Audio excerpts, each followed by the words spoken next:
How to get $80 Expedia coupon code.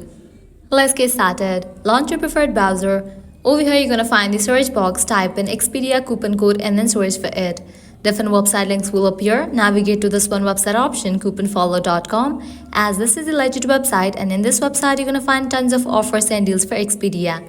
Once you're on the website, just scroll and check out the offers.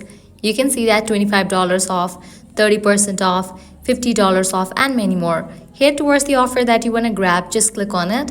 With that, you're going to get the code for it.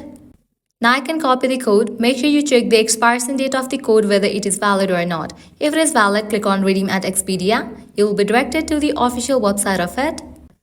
Once you're on the website, you can log into your account, book your stays, flights, or rent the cars, and then check out. When you check out, you're going to see the option of codes. Over there, type in your code and confirm it. With that, you're going to get the discount. Also, you can try out other offers, as on this website, you're going to find tons of offers and deals for Expedia. Lastly, what you can do is head back. Once you're in this website section, you can also try out this one website, Grab On, as this is also the legit website where you're going to find tons of offers and deals for Expedia. So this way you can easily get up to $80 working coupon code for Expedia. At the end, if you guys find this video helpful, don't forget to like, share and subscribe to our channel. Thanks for watching.